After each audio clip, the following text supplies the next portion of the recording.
Shalom, queridos irmãos e irmãs, a paz do Senhor a todos. Hoje nós vamos estudar um pouquinho um capítulo que está no livro de Salmos, o capítulo 126. É um capítulo que tem 6 versículos, ele é bem curtinho, então a gente vai fazer diferente, a gente vai lendo e estudando.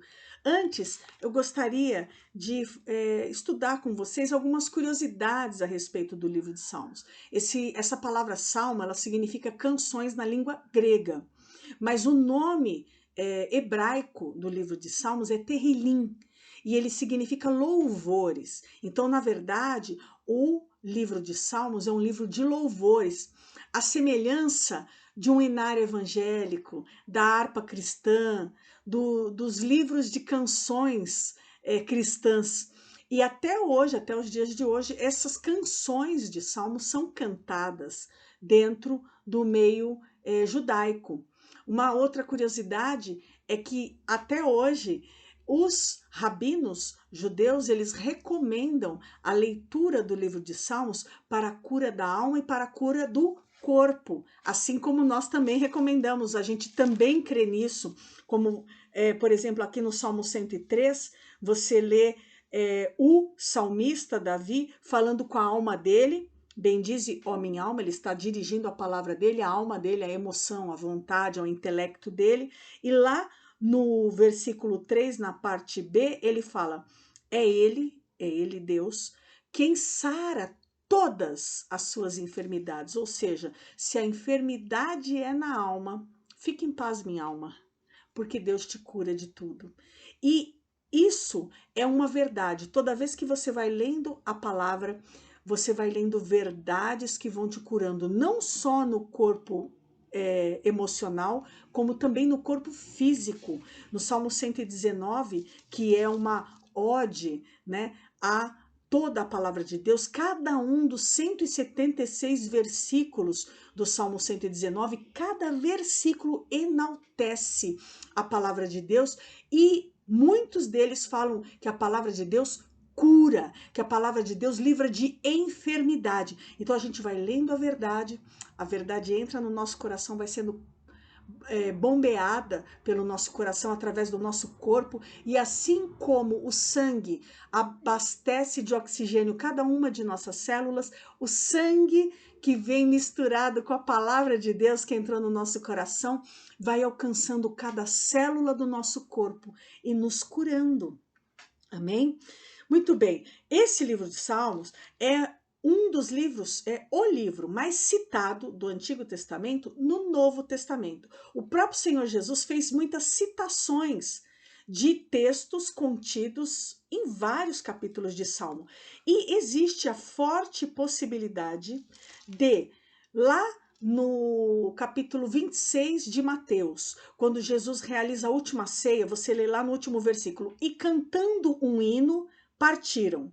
Eles estavam celebrando a última ceia, era Pessá, época de Páscoa, e até hoje os judeus cantam o Salmo 116 na Páscoa. Então é muito provável que o Senhor Jesus tenha cantado o Salmo 116. Eu sempre pensei assim, puxa vida, qual será essa canção que o Senhor Jesus cantou? E estudando os costumes judaicos, é muito provável que seja exatamente o Salmo 116 que ele tenha cantado. E eu recomendo que você leia o Salmo 116, porque ele parece uma antecipação de tudo que o Senhor Jesus ia passar naquelas horas seguintes. Fala do momento de angústia e medo que o Senhor Jesus passou ali no Monte da Transfiguração, clamando a Deus para que fosse passado dele aquele cálice. Fala a respeito da obediência do Senhor Jesus, fala a respeito da morte, fala a respeito de muitos assuntos que é como se fosse um passo a passo de tudo que o Senhor Jesus ia viver naquelas próximas horas. Eu recomendo que você leia o Salmo 116 com esse entendimento, que é muito provável que seja esse salmo que o Senhor Jesus cantou lá no Mateus 26, depois que ele ceou com seus discípulos. Muito bem, uma outra curiosidade é que um dos reformadores da Igreja Protestante, João Calvino, Ele percebeu, né, e ensinava, e nós aceitamos esse ensino e usamos até hoje, que no Salmo existem todos os tipos de emoção humana representado.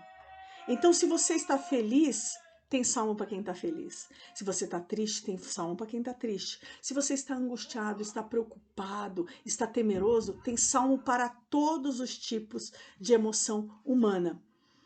E nesse Salmo 126 que nós vamos ler, o salmista, ele começa relatando a respeito do passado. E ao longo da leitura você vai perceber que ele fala de passado, ele fala de presente e ele fala de futuro. E eu quero que você observe com bastante atenção como é que o salmista se refere ao passado. Ele chega no versículo 1 dizendo assim: quando o Senhor restaurou, no passado, a sorte de Sião, ficamos, ou seja, eu estou incluído nessa, como quem sonha. Eu estou me lembrando de uma ocasião na minha vida.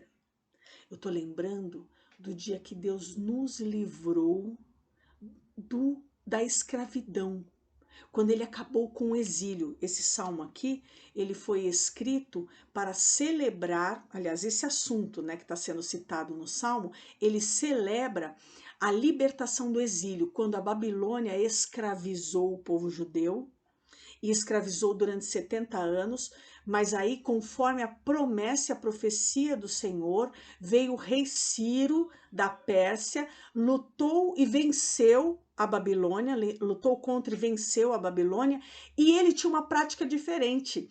Ele também subjugou o povo judeu, mas ele tinha a prática de devolver o pessoal para suas regiões.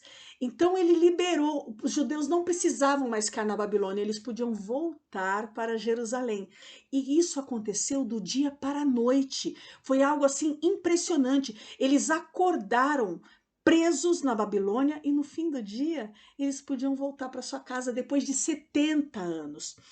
E o salmista, ele vem dizendo que quando isso aconteceu, eles ficaram como quem sonha, como quem acorda e fala: nossa, será que eu estou sonhando ainda? Porque a notícia é muito boa, não é? E aí ele se lembra que a boca dele encheu de riso, ele olha para o passado para lembrar que ele sorriu. Depois ele se lembra que a língua dele se encheu de júbilo, ele olha para o passado para lembrar que ele celebrou, que ele se alegrou, que ele cantou de alegria, e ele olha para o passado dizendo assim: grandes coisas o Senhor.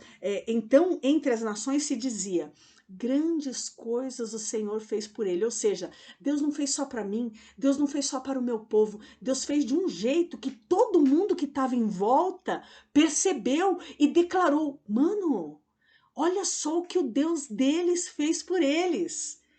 E é dessa maneira que nós devemos recordar, é dessa maneira que nós devemos ir até a caixinha do passado. Nós aprendemos no estudo de célula hoje que o passado é uma caixa que tem algemas e pérolas. Existem situações que nos prendem, existem situações que nos aprisionam no passado. Não são essas situações que nós devemos voltar. Nós devemos voltar para situações preciosas, para situações que fazem bem ao lembrar. Como, por exemplo, quando Jeremias, lá no livro de Lamentações de Jeremias, fala assim: vou me recordar daquilo que pode me dar esperança. É exatamente isso que esse salmista, muito provavelmente o rei Davi, esteja nos ensinando. Eu vou me lembrar do passado, sim, mas não para lembrar de coisa ruim, para lembrar de coisa boa, que pode me dar esperança. Eu vou lembrar quando Deus restaurou a nossa sorte. E aí, lá no versículo 3, ele fala: com efeito, fez grandes coisas o Senhor, fez lá no passado. É por isso que nós estamos alegres.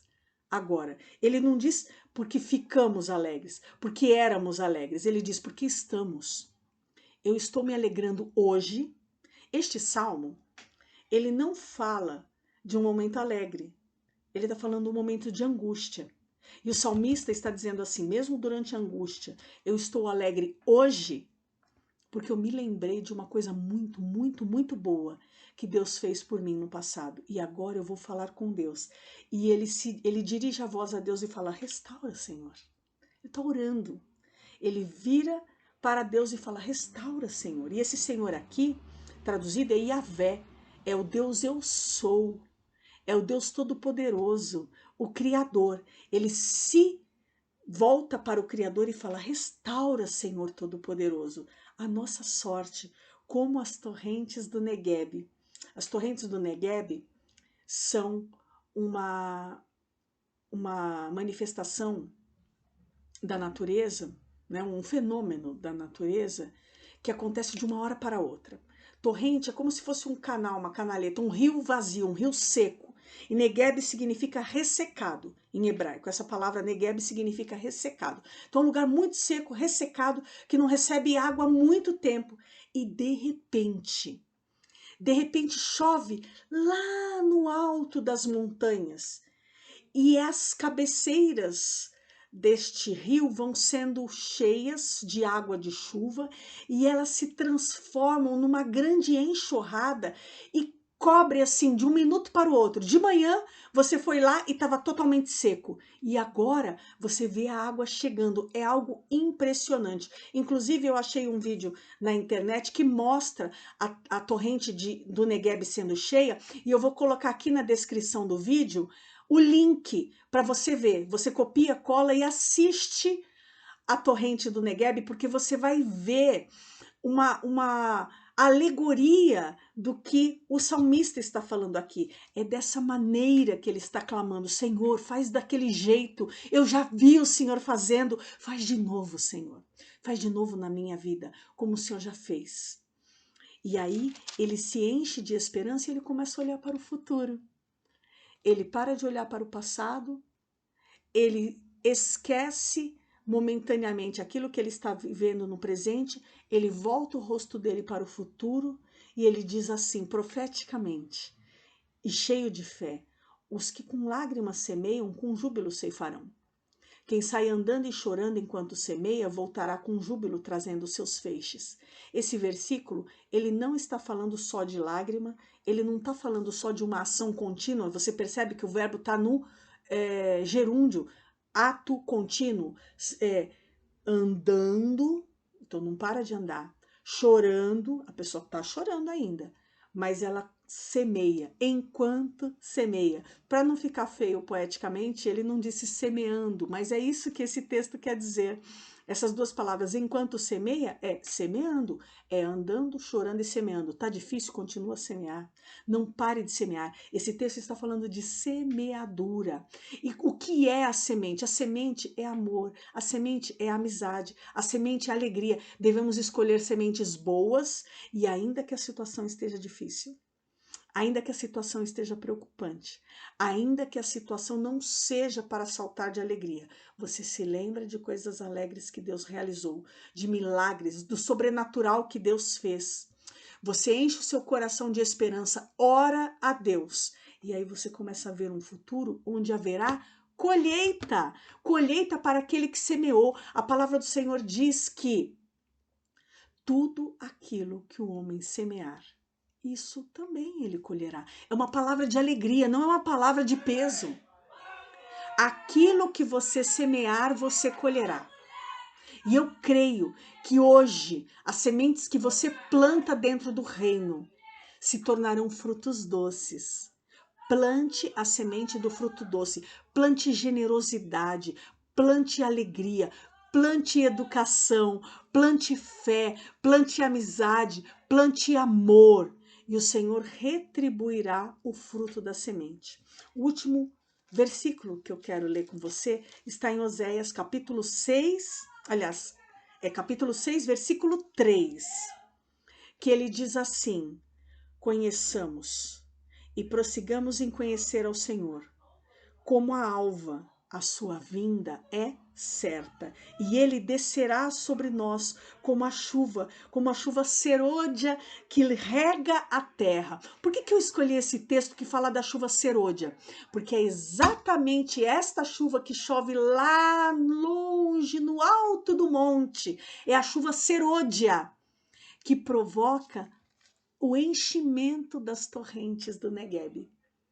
Chove a chuva serôdia, serôdia significa a última chuva, a chuva da primavera. Quando chove a chuva serôdia lá na Palestina, é um momento que os grãos dos cereais amadurecem, é hora de colheita.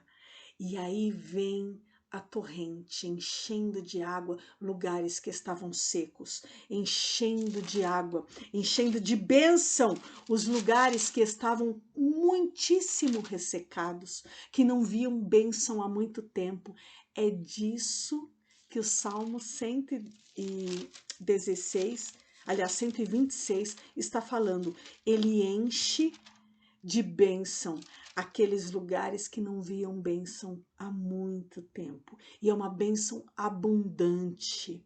Que haja cumprimento desta palavra sobre a sua vida hoje, em nome de Jesus. Que esse salmo seja um salmo didático, de ensino para a tua vida, para você olhar para o passado da maneira correta, olhar para o dia de hoje da maneira correta e olhar para o futuro, ainda que seja em lágrimas, e ter uma ação, uma atitude correta com relação ao futuro. Plante hoje, plante agora aquilo que você deseja colher, porque tudo aquilo que o homem planta, ele colhe. Receba essa palavra em nome de Jesus.